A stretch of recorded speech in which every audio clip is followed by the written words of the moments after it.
My mother-in-law cut off my daughter's curly hair to make her match better with her favorite granddaughters. My mother-in-law Ruth had 3 granddaughters but only loved 2 of them. Her favorite was Tom's sister's kid Olivia, who was 6 and could do no wrong. Everything Olivia did was perfect and brilliant and deserved celebration.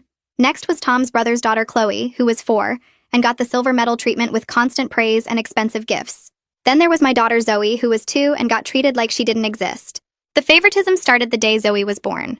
Ruth showed up at the hospital 3 hours late because Olivia had a dance recital that couldn't be missed. When she finally arrived, she held Zoe for exactly 2 minutes, said she looked healthy enough, then spent the rest of the visit showing everyone videos of Olivia's performance. For Zoe's first birthday, Ruth brought a $10 stuffed animal from the pharmacy. For Olivia's birthday the same month, she rented a bounce house and hired a princess impersonator. The difference was so obvious that other family members started commenting, but Ruth would say Olivia was older and needed more elaborate parties. Tom always made excuses saying his mom was just more comfortable with older kids, but I knew better. Ruth would babysit Olivia and Chloe every weekend, taking them shopping and to movies and restaurants. When I asked if she could watch Zoe for 2 hours so I could go to a doctor's appointment, she said she was too busy. But maybe I should try finding a real babysitter. She had professional photos taken of Olivia and Chloe every few months, but never once asked for pictures of Zoe. Her house was covered in framed photos of the other girls, but Zoe's picture was stuck to the fridge with a magnet, half hidden behind a grocery list. The hair situation made everything worse. Olivia and Chloe both had straight blonde hair like their moms, while Zoe had inherited my thick black curls. Ruth constantly compared them, saying it was such a shame Zoe didn't get the family hair. She'd run her fingers through Olivia's hair, calling it silk, while barely looking at Zoe. She bought expensive hair accessories for the other girls, but told me Zoe's hair was too unruly for pretty things. At family gatherings, she'd style Olivia and Chloe's hair into elaborate braids and ponytails, while Zoe sat there watching. When Zoe would ask for a pretty hairstyle too, Ruth would say her hair wasn't the right type, and she should just wear it down. The breaking point came at Easter dinner when all 3 girls were there. Ruth had bought Olivia and Chloe matching Easter dresses with bonnets and shoes, spending at least $200 on each outfit. For Zoe, she grabbed a clearance rack dress that was 2 sizes too big, and said it would do. During dinner, she kept taking photos of Olivia and Chloe, calling them her beautiful princesses. When I suggested taking a photo of all 3 granddaughters together, Ruth said Zoe's wild hair would ruin the picture. She actually said that out loud in front of everyone. Tom finally started noticing how bad it was when his own brother pulled him aside and said Ruth's favoritism was getting cruel. The next week, Tom and I had to attend his company's award ceremony where he was getting a promotion. Ruth offered to watch all 3 girls together for the first time ever. I was suspicious, but Tom's sister and brother pushed for it, saying maybe Ruth needed time with all of them to bond properly. I left Zoe with her favorite dress and a bow for her hair, hoping Ruth might include her for once. When we came back, Olivia and Chloe were playing dress-up in Ruth's jewelry, while Zoe was sitting alone in the playpen with her beautiful curls completely gone. Ruth had cut my baby's hair into this choppy disaster that barely covered her ears. It was so uneven and horrible that Zoe looked like she'd been attacked. Ruth's explanation made my blood boil. She said Zoe's hair was making the other girls look bad in photos, and now all 3 granddaughters matched better. She literally destroyed my daughter's hair because it didn't look like her favorites. She said I should be grateful because now Zoe might fit in with the family better. Tom lost it completely, screaming at his mother about her blatant favoritism and cruelty. Ruth just shrugged and said if we'd given her a blonde granddaughter like everyone else, this wouldn't have happened. That comment broke something in me. I took Zoe home and spent the night holding her while she kept touching her missing curls. The salon could only do so much to fix the hack job, and my beautiful girl looked so different. Tom said we were done with his mother, but I had other plans. First, I created a social media account called Grandmas Who Play Favorites and started posting everything. Requested Reads is on Spotify now. Check out link in the description or comments. I uploaded the $10 stuffed animal photo first, placing it next to screenshots from Ruth's Facebook where she'd posted about Olivia's bounce house party with the princess impersonator. The difference was brutal. My fingers moved fast across the keyboard as I added the Easter dress comparison, the clearance rack disaster next to those matching $200 outfits Ruth bought for the other girls. Each post felt like releasing pressure from a wound that had been building for 2 years.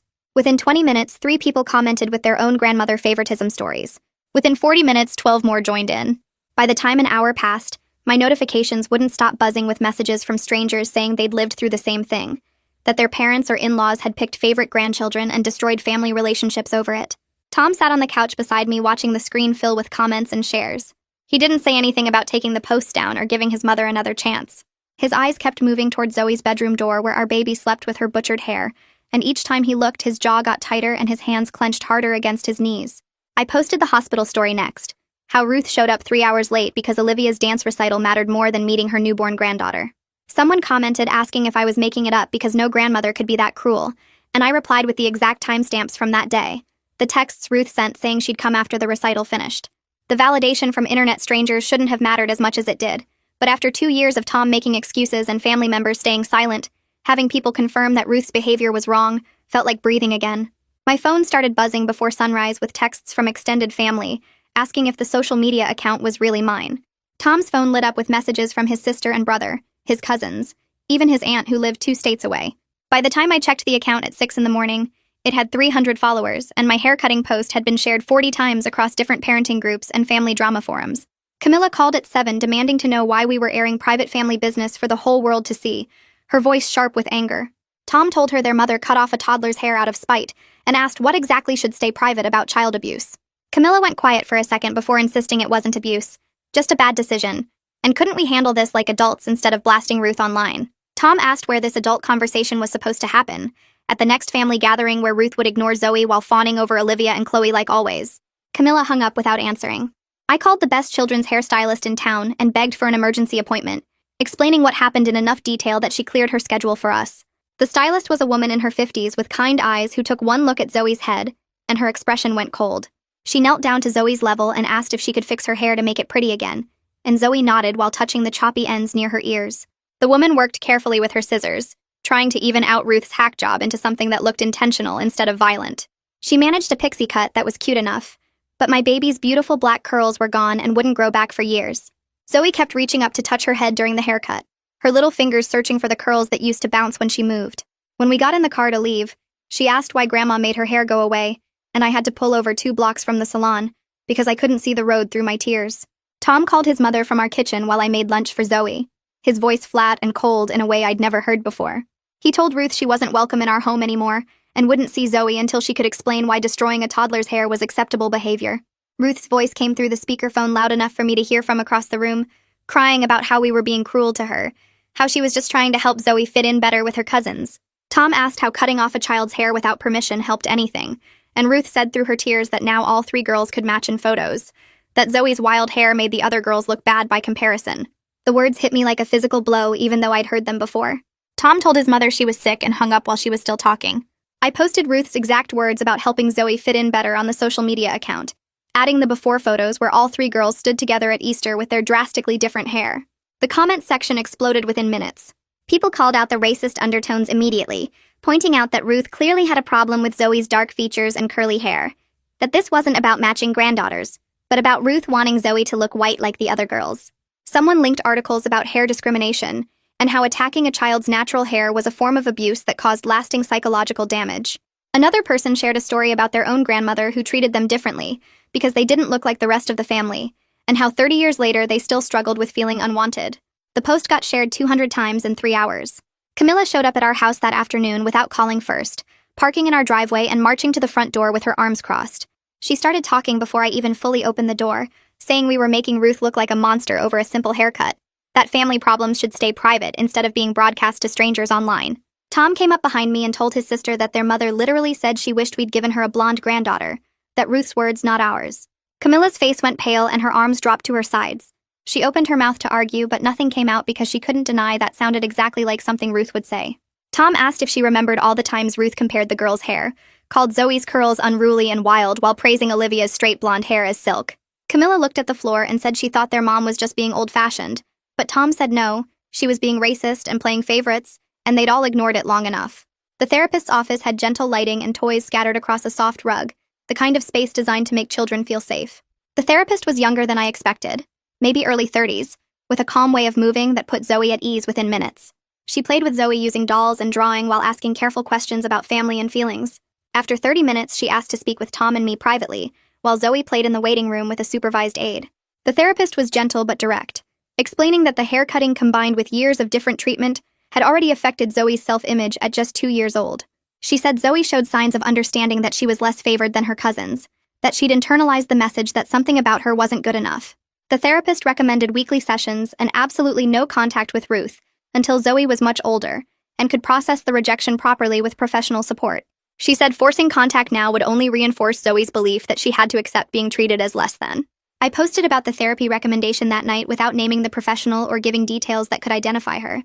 I explained that my toddler was now in therapy because her grandmother's favoritism had damaged her sense of self-worth before she was even old enough for preschool.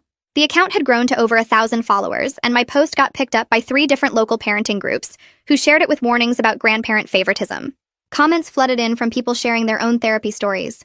Adults who were still working through childhood rejection from grandparents who played favorites. Someone started a thread listing signs of favoritism to watch for, and someone else created a resource document with therapist recommendations and articles about protecting children from toxic family members. Ruth's Facebook went dark within 48 hours of my first post.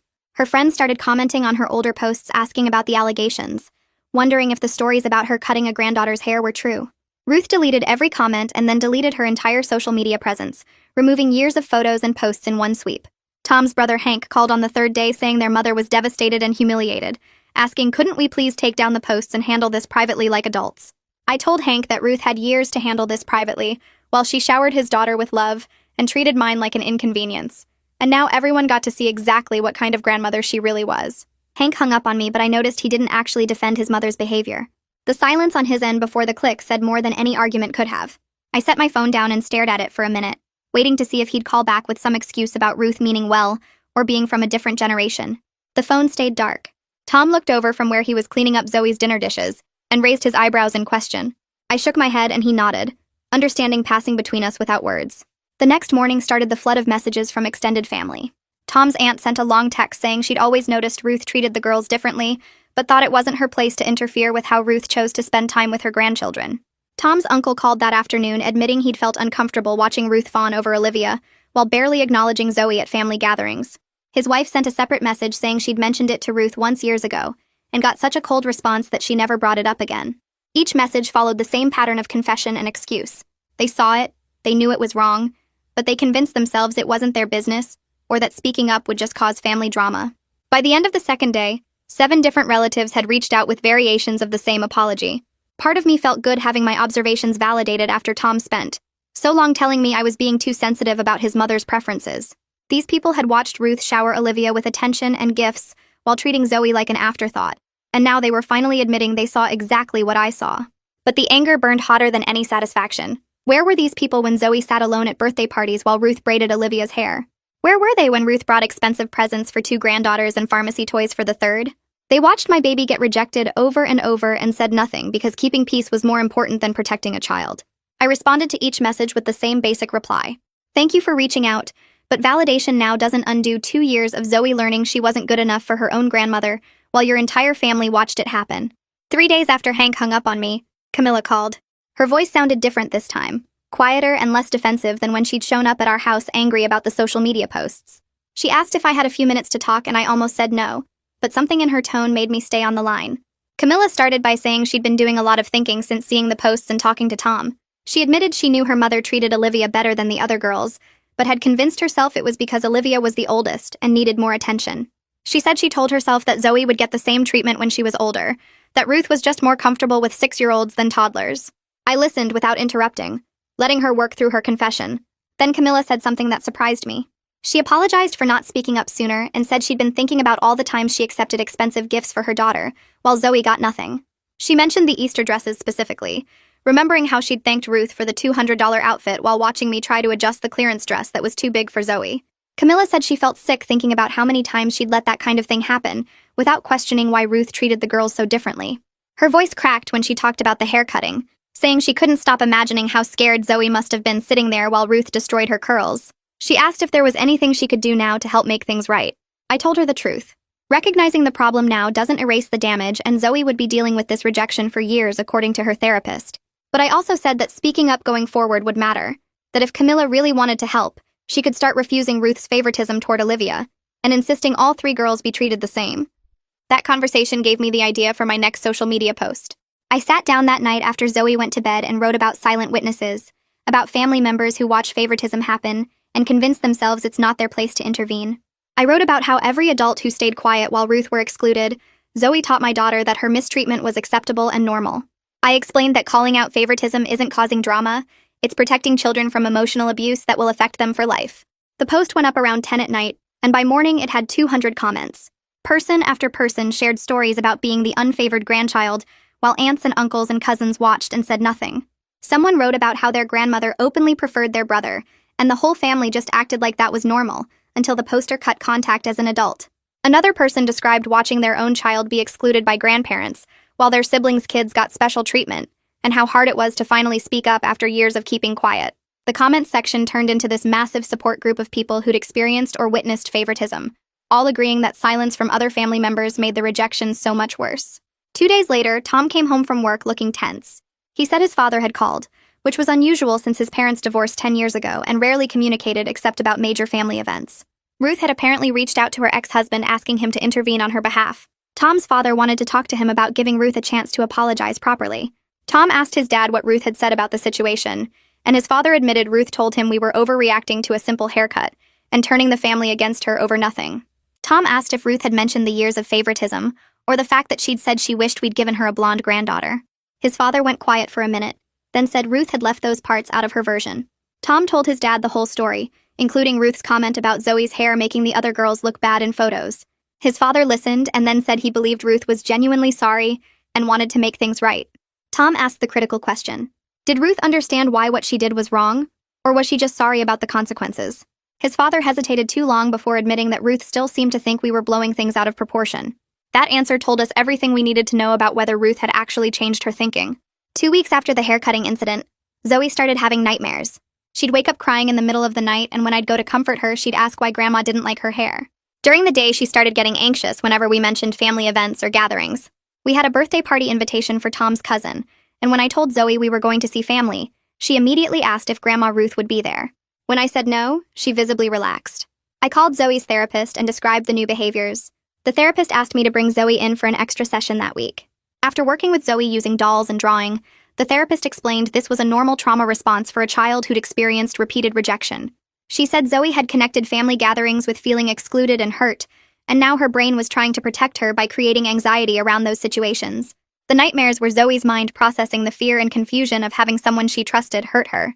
The therapist recommended continuing weekly sessions and maintaining the boundary of no contact with Ruth. She said forcing Zoe to see her grandmother right now would only reinforce the message that Zoe had to accept being treated badly by family members. I posted about the nightmares that evening, careful not to include details that would identify Zoe's therapist or reveal too much about the therapy process. I explained that my 2-year-old was having nightmares about her grandmother and getting anxious about family events because she'd learned that family gatherings meant watching other kids get love while she got ignored. The response was immediate and intense. Comments flooded in within the first hour, people expressing anger that a grandmother's favoritism had traumatized a toddler badly enough to cause nightmares. Several followers shared the post to their own pages, adding commentary about how grandparent favoritism was a form of child abuse that people didn't take seriously enough. By the next morning, the account had jumped from 1,000 followers to 5,000. Local parenting bloggers started reaching out through direct messages, asking if they could cover the story.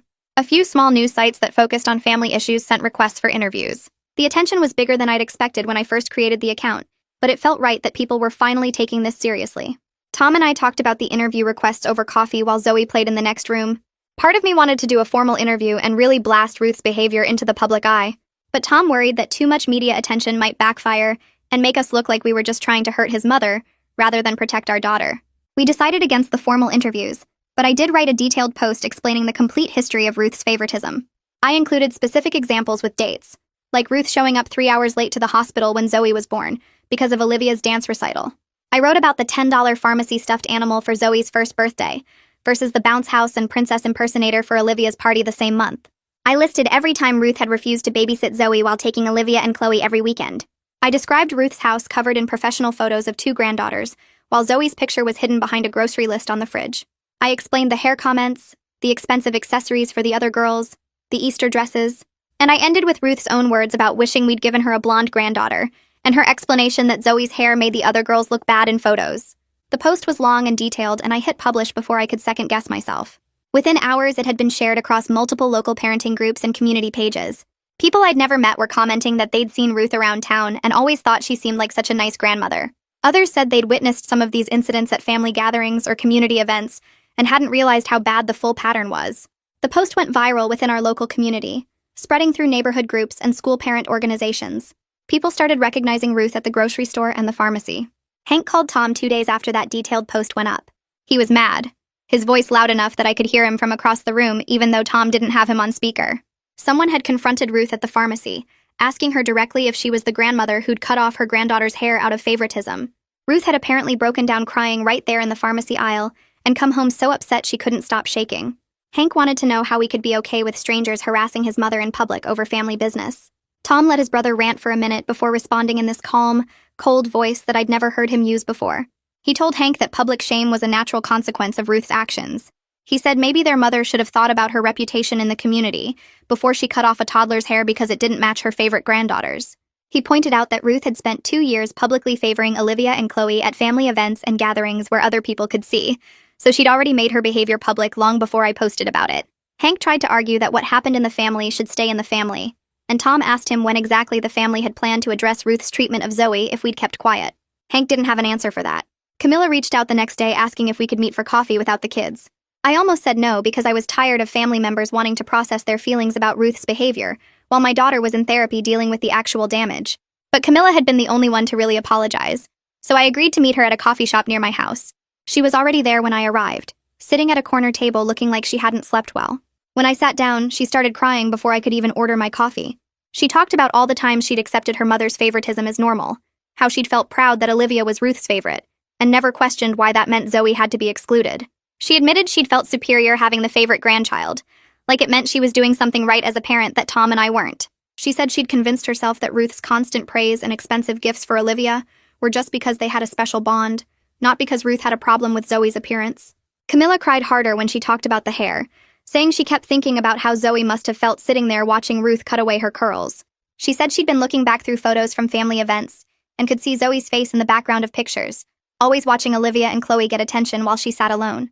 She asked me how she could have missed something so obvious for so long. I appreciated that she was being honest, but told her that seeing the problem now didn't fix the 2 years Zoe spent watching Olivia get everything while she got nothing. Camilla nodded and wiped her eyes with a napkin that was already soaked through. She said she wanted to make changes in how she handled Ruth's gifts and attention toward Olivia, but didn't know where to start. Tom had joined us by then because I'd texted him to come, and he suggested Camilla could start by turning down Ruth's excessive gifts and experiences for Olivia, or at least insisting that Ruth include all 3 granddaughters equally. Camilla looked down at her coffee cup and admitted this felt hard because Olivia had gotten used to being spoiled by Ruth. She said Olivia expected special treatment now and would be upset if the shopping trips and expensive presents stopped. Tom pointed out that was exactly the problem, that Ruth had taught Olivia to expect favoritism, and now it was affecting how she treated her cousins. Camilla agreed it was necessary, even though she didn't know how to explain it to a 6-year-old. The next day, I got a message through the Grandmas Who Play Favorites account from someone who said she was a family therapist, specializing in favoritism dynamics. She offered to do a phone consultation with me for free, because my post had resonated with her professional experience. We set up a call for that afternoon, and she explained that grandparent favoritism often came from prejudice about appearance, personality, or circumstances. She said it rarely changed without serious intervention because the grandparent usually didn't see their preference as a problem. I asked if there was any hope for Ruth to change, and the therapist was honest that most grandparents who showed this level of favoritism didn't develop genuine insight. She explained they might modify their behavior when forced to, but the underlying preference usually remained. They just got better at hiding it, or found more subtle ways to show favoritism. The conversation lasted almost an hour, and she gave me specific examples of patterns she'd seen in other families. I shared the therapist's insights on the social media account without identifying her, and hundreds of people commented saying this matched their experience with favoritist grandparents. Many adult children shared that they eventually cut off contact entirely because the dynamic never truly improved. One woman wrote that her mother still favored her brother's kids 20 years later and had missed her daughter's wedding because it conflicted with her favorite grandchild's soccer game. Another person shared that their father had left money to only 2 of his 5 grandchildren in his will, because those were the ones who looked like him. The comments kept coming for days, and each one made me more certain that protecting Zoe from Ruth was the right choice. 3 weeks after the hair incident, a thick envelope arrived at our house with Ruth's return address. Tom brought it inside looking like he wanted to throw it away without opening it, but I took it from him. The letter was 3 pages long, written in Ruth's careful handwriting. Most of it focused on how hurt she was by the social media posts, and how we'd ruined her reputation in the community. She wrote about people whispering about her at church and her book club friends asking uncomfortable questions. She said she couldn't go to the grocery store without feeling like everyone was staring and judging her. The letter included one paragraph about regretting the haircut buried in the middle of page 2. She wrote that she wished she'd asked permission first, but never actually apologized for the years of favoritism, or acknowledged that she'd treated Zoe as less important than her other granddaughters. Tom read it over my shoulder and then took it from my hands and threw it in the trash. He said his mother still didn't understand what she did wrong because the letter was all about Ruth's feelings and her hurt reputation. I fished the letter out of the trash and took a photo of it with my phone, blurring out any identifying details like her address and phone number. I posted the photo on the account, and the comment section filled with people analyzing how it was a classic non-apology that centered Ruth's feelings rather than addressing the harm to Zoe. Several people shared similar letters they'd received from toxic family members that followed the exact same pattern. One commenter pointed out that Ruth had written 3 pages about her own pain, but only 3 sentences about what she'd done to Zoe. Another person noted that Ruth never once used the word sorry or apologized for anything except not asking permission, which wasn't even the real problem. 2 days after I posted the letter, Marisa reached out to me directly for the first time through a private message. She admitted she'd always felt uncomfortable with how Ruth treated Zoe, but hadn't spoken up because she didn't want to rock the boat. She apologized and asked what she could do now to help repair the damage. I told her the most helpful thing would be for her and Hank to stop accepting Ruth's favoritism toward Chloe, and to back us up when we maintained boundaries. Marissa agreed and said she'd been talking to Hank about how they'd enabled his mother's behavior by accepting the expensive gifts and special treatment for their daughter, while Zoe got nothing. A month after the incident, Zoe's therapist reports some progress, but notes that Zoe still shows anxiety around the topic of grandparents, and asks repeatedly why Grandma Ruth doesn't love her like she loves Olivia and Chloe. These questions break my heart every single time. I sit in the parking lot after the appointment and cry because my baby shouldn't have to ask those questions at 2 years old. She should just know she's loved by everyone. The therapist explains that Zoe's brain is trying to make sense of the rejection, and that she'll probably keep asking for a while. She recommends I give simple, age-appropriate answers that validate Zoe's feelings without bad-mouthing Ruth. I practice the responses on the drive home, but they all feel wrong because the truth is, Ruth doesn't love Zoe the same way, and I don't know how to make that okay. I share Zoe's questions on the social media account, and the response is overwhelming. Hundreds of people share their own childhood memories of asking similar questions about why grandparents loved their siblings or cousins more, and many say they still carry that rejection decades later. One person writes about being 45 years old and still feeling the sting of watching their grandmother hug their sister while barely acknowledging them. Another shares that they went to therapy as an adult specifically to process the damage from a favoritist grandmother. The comments keep coming for days, and each one validates what I already know, that this kind of treatment leaves permanent scars. Several people thank me for protecting Zoe now, instead of forcing her to keep accepting Ruth's cruelty for the sake of family peace.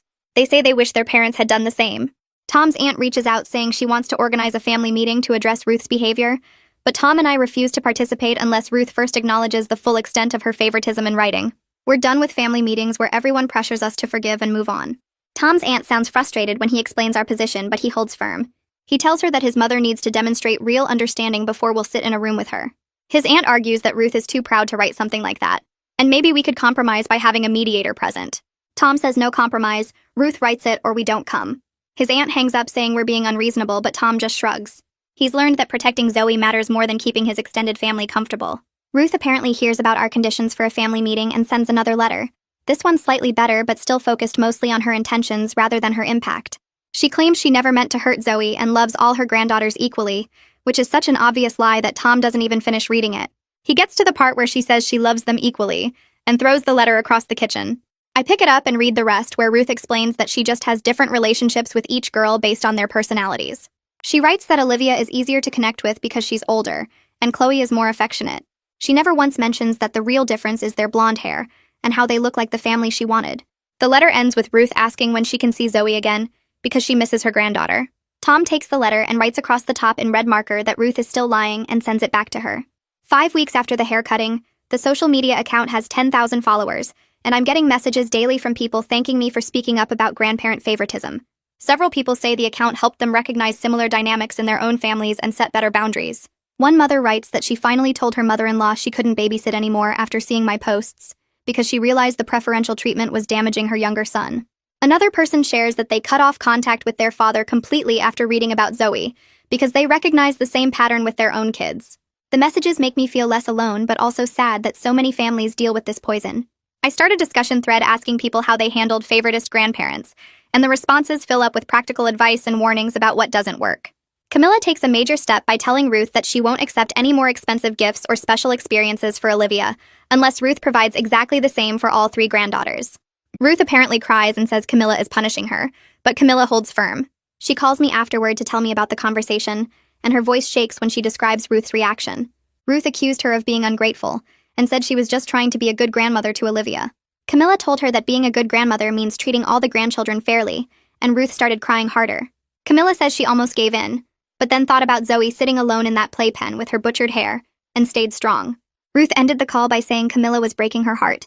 Camilla tells me she feels guilty but knows it's the right thing to do. Hank and Marisa follow Camilla's lead and establish the same boundary with Ruth regarding Chloe. Ruth calls Tom crying about how her own children are ganging up on her, and Tom tells her that they're finally holding her accountable for treating their children differently. I can hear Ruth's voice through the phone even though Tom doesn't have it on speaker.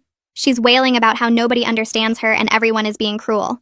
Tom stays calm and tells her that she created this situation by favoring 2 granddaughters over the third.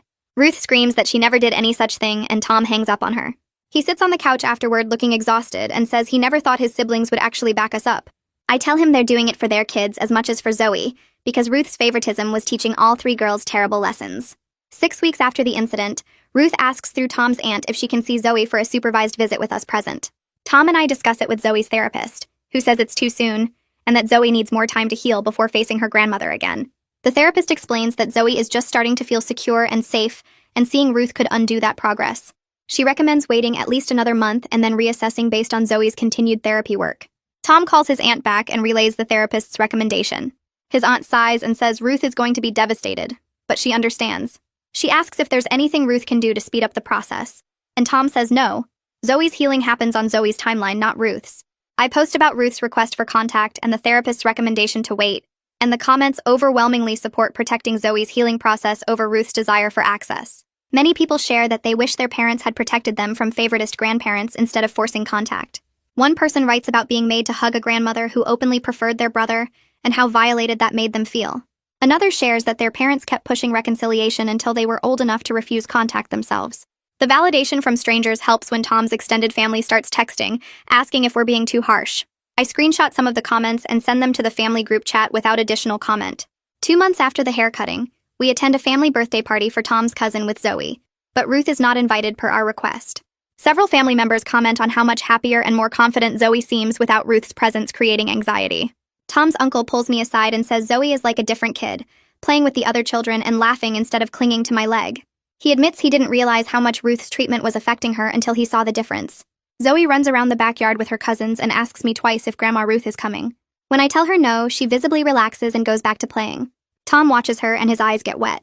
He says our daughter shouldn't feel relief about a grandmother not being at a party. Camilla catches me by the punch bowl and leans in close, her voice dropping low. She tells me Olivia has been asking why Grandma Ruth doesn't take her shopping anymore.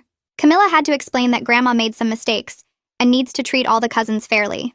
Olivia apparently said that didn't seem fair since she's the oldest. The comment makes my stomach drop because it shows how deeply Ruth's favoritism has affected Olivia too. Camilla looks embarrassed sharing this but says she thought I should know. I thank her for being honest and tell her it's not her fault that Ruth taught Olivia to expect preferential treatment. The conversation stays with me for the rest of the party. I watch Olivia playing with Zoe and Chloe, and I can see how she naturally takes charge, how she expects the other girls to follow her lead. Ruth didn't just hurt Zoe by excluding her. She also damaged Olivia by teaching her that being blonde and older made her more deserving of love and attention. She taught Chloe that she was second best no matter what she did. The whole dynamic was poisoning all 3 girls in different ways. This insight makes me even more determined to maintain our boundaries because fixing this isn't just about protecting Zoe anymore. It's about breaking a cycle that was teaching all 3 cousins terrible lessons about worth and favoritism. Tom's brother Hank pulls Tom aside near the end of the party, and I watch them talking seriously by the back fence. When Tom comes back, he tells me Hank admitted he feels guilty for not noticing sooner how extreme their mother's favoritism was. Hank said he's been thinking about all the times Zoe was excluded while Chloe got special treatment, all the shopping trips and movie dates and expensive gifts. Tom says Hank kept apologizing and saying he should have spoken up years ago. His awareness comes late, but it feels genuine. Hank walks over to me before they leave and tells me directly that he's sorry for not protecting Zoe when he saw what was happening. He says he convinced himself it wasn't as bad as it looked, because that was easier than confronting his mother. I appreciate his honesty even though it doesn't change the past.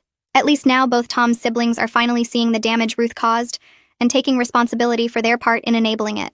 3 months after the incident, we have another therapy session with Zoe's therapist. She reports significant improvement in Zoe's anxiety and self-image. Zoe is sleeping better, playing more confidently with other kids and asking fewer questions about why Grandma Ruth doesn't love her. The therapist shows us drawings Zoe made during their sessions, and the recent ones show her with big curly hair and a smile, standing next to other kids instead of off to the side alone. The progress makes me want to cry with relief. But the therapist also warns us that Zoe will likely need ongoing support as she gets older and processes the rejection more fully. She explains that right now Zoe is young enough that therapy can help reshape her understanding before the memories solidify into lasting trauma. As Zoe gets older and develops more complex thinking, she'll need to work through what happened at different developmental stages. The therapist recommends maintaining the no-contact boundary with Ruth for at least another 3 months to give Zoe more time to heal, without the stress of seeing her grandmother. A week later, another letter arrives from Ruth. I almost throw it away without opening it, but Tom says we should at least see what she has to say this time. This letter is different from the previous ones. Ruth actually acknowledges that she treated Zoe differently than Olivia and Chloe. She admits that she had prejudices about Zoe's appearance that she didn't recognize as wrong. She writes that seeing Olivia and Chloe's blonde hair made her feel connected to them in a way she didn't feel with Zoe, and she never questioned why that was, or whether it was fair. The letter is better than her previous attempts, but it still doesn't fully take responsibility for the emotional damage. She focuses a lot on her own confusion and hurt feelings about being cut off from the family. She asks if there's anything she can do to make things right, but doesn't actually suggest any concrete actions or changes. Tom reads it twice and says it shows some progress, but he's not convinced his mother truly understands what she did. We take the letter to Zoe's therapist at our next appointment. She reads it carefully and says it shows some progress in Ruth's awareness. Ruth is at least acknowledging the differential treatment and admitting to prejudice, which is more than many grandparents in similar situations ever manage. But the therapist recommends waiting to see if Ruth's behavior changes before allowing any contact. She warns us that many people can write good apologies but struggle to actually modify their behavior long-term. The real test will be whether Ruth can sustain this awareness and translate it into different actions, not just words on paper. The therapist suggests we maintain the current boundaries for now and see if Ruth continues working on herself, or if this letter was just an attempt to regain access to the family. Tom and I agree to keep waiting. I'm not ready to expose Zoe to Ruth again based on one better letter. I post a general update on the Grandmas Who Play Favorites account, explaining that we're maintaining boundaries while the person involved does work to address their favoritism. I don't share specific details about Ruth's letter, but I talk about the importance of watching for changed behavior, rather than just accepting apologies. The post gets hundreds of comments within hours. People share their own experiences with family members who apologized beautifully, but then went right back to the same harmful patterns.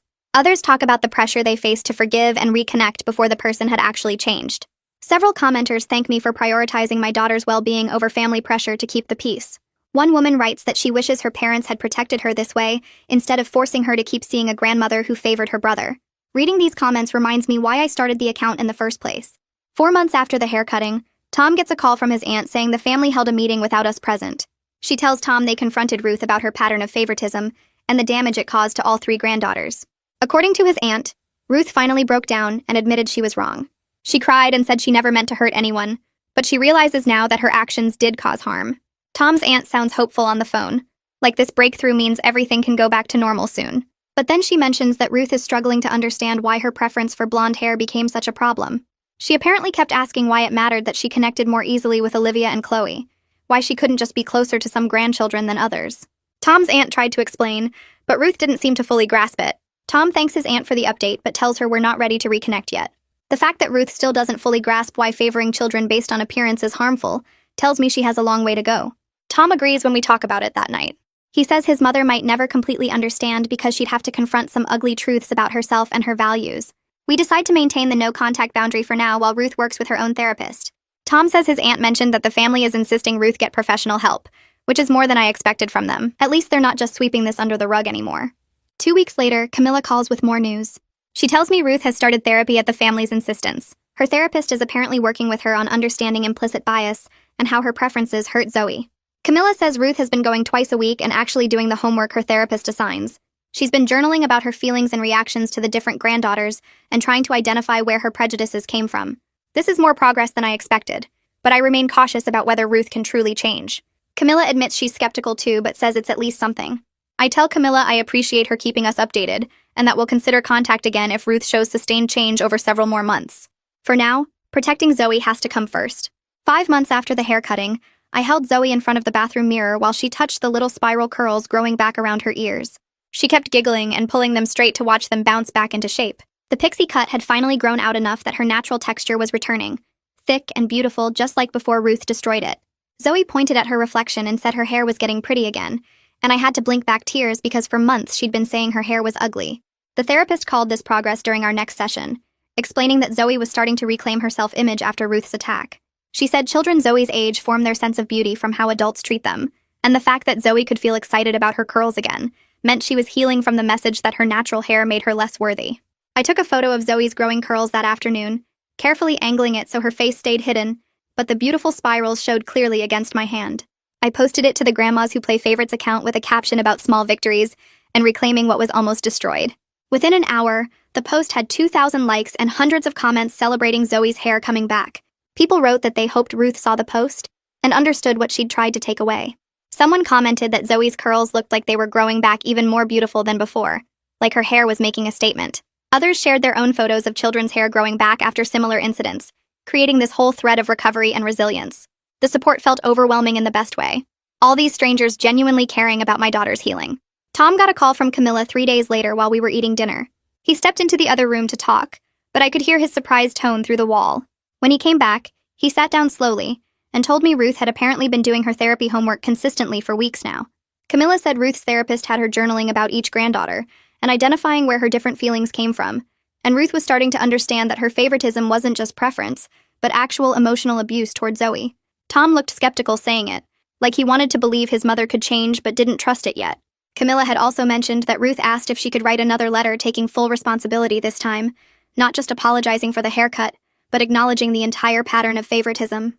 Tom and I looked at each other across the dinner table, both of us weighing whether we were ready to read another letter after the previous ones had been so centered on Ruth's feelings. I finally said we'd read it, but weren't making any promises about what would happen after. The letter arrived 4 days later in a plain envelope with Ruth's handwriting that looked less steady than usual, like she'd been nervous writing it.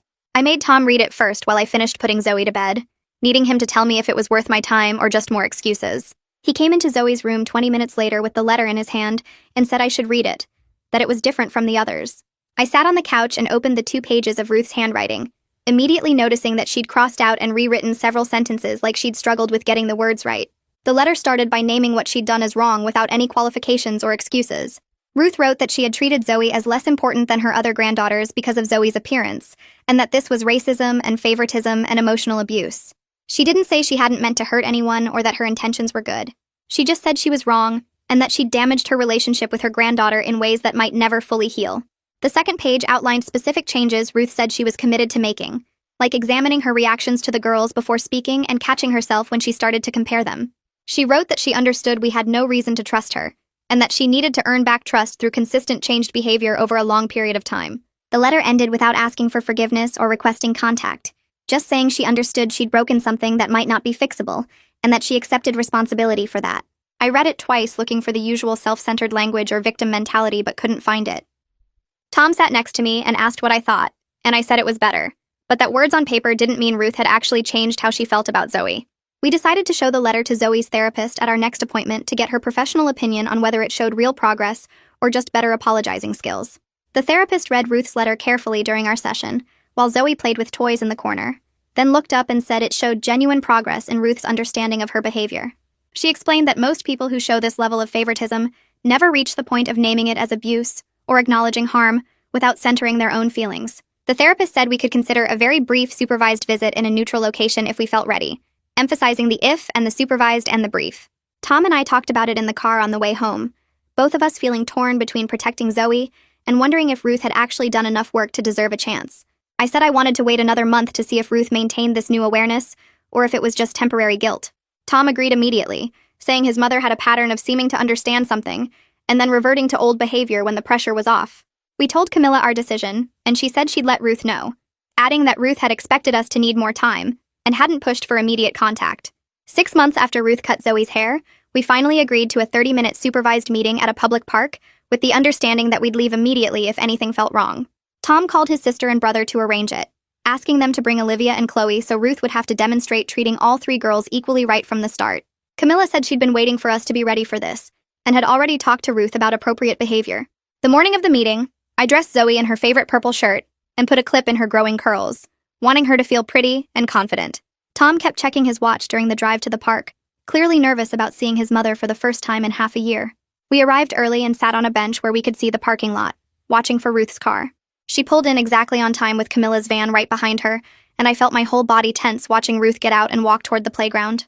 Ruth looked older than I remembered, her hair grayer and her movements more careful. She'd brought a small bag with her that turned out to hold 3 identical stuffed animals, cheap ones from the grocery store but exactly the same.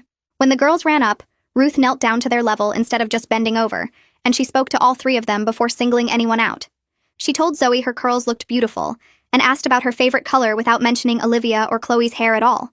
Zoe hung back at first, standing half behind my leg while Ruth talked, clearly remembering that Grandma had hurt her even if she couldn't fully articulate how. Ruth didn't push or try to force affection, just kept her voice gentle and asked Zoe about her toys at home. When Zoe mentioned her stuffed elephant, Ruth asked what the elephant's name was, and actually listened to the answer instead of redirecting attention to the other girls. She gave each girl their identical stuffed animal at the same time, not making a big production out of any one gift. Olivia asked why hers wasn't bigger since she was the oldest, and Ruth gently said all the cousins were equally special and deserved equal gifts. The whole interaction felt stiff and awkward, like Ruth was consciously monitoring every word and action, but she was genuinely trying. After exactly 30 minutes, Tom stood up and said it was time for us to go. Ruth nodded and told Zoe she hoped to see her again soon, then stepped back without trying to hug her or push for more contact. Zoe waved goodbye but didn't move toward her grandmother, and I took that as a healthy boundary my daughter was setting for herself. We scheduled visits every other week at first, keeping them to an hour at Ruth's house with Tom and me present the whole time. Ruth would greet all 3 girls at the door with the same enthusiasm, bending down to their level and asking about their weeks without singling anyone out. I watched her face during those early visits, seeing the way she had to pause before speaking, like she was running through a mental checklist of how to treat them equally. She'd catch herself reaching for Olivia's hair and pull her hand back, then make a point of complimenting Zoe's outfit or asking about her toys. The effort was visible in every interaction, this conscious work of fighting against instincts she'd spent years building. Zoe stayed close to me during the first few visits, playing with her toys but keeping one eye on her grandmother. She'd answer Ruth's questions but didn't volunteer information or run to show her things like she used to when she was younger. The easy trust was gone, replaced by this careful distance that broke my heart, even though I knew it was healthy. By the second month, Zoe would sit near Ruth during visits and accept the snacks she offered, but she never climbed into her lap or asked for hugs.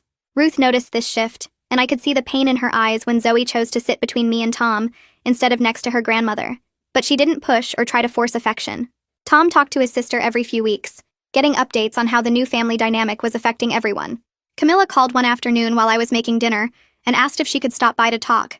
She arrived with coffee and sat at my kitchen table looking tired but lighter somehow, like she'd put down something heavy she'd been carrying.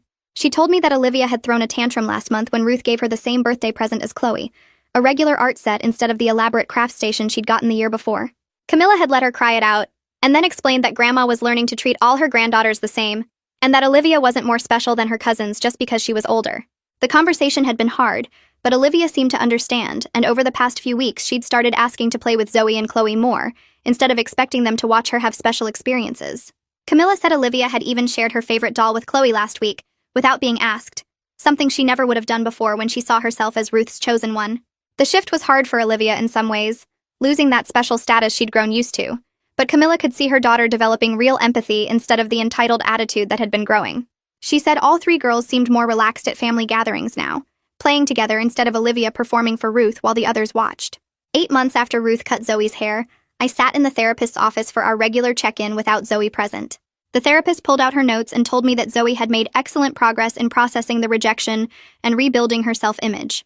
She was confident, happy, and secure in our family's love for her. But then the therapist's expression shifted, and she said something that made my chest tight. She explained that while Zoe was doing well now, she'd likely always carry some memory of this period, even if the details got fuzzy as she grew older. The experience of being treated as less valuable than her cousins during such important developmental years might surface again as she got older, affecting how she viewed family relationships and her place in them. The therapist recommended continuing therapy periodically as Zoe developed, checking in at different stages to help her process the experience through new lenses as her understanding deepened.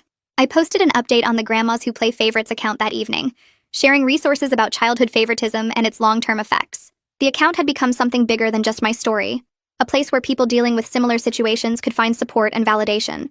I kept it active with occasional posts about our ongoing journey, the small victories and continuing challenges of rebuilding family relationships after such deep damage. Zoe's curls had grown back full and thick, bouncing around her shoulders when she ran, and every time I saw them, I felt this fierce pride mixed with lingering anger at what Ruth had tried to take from her. Our family would never be the same as it was before, that easy trust and assumed love replaced by careful boundaries and supervised contact. But my daughter knew without any doubt that her parents would always protect her, that she was valued exactly as she was, and that her beautiful curls were perfect.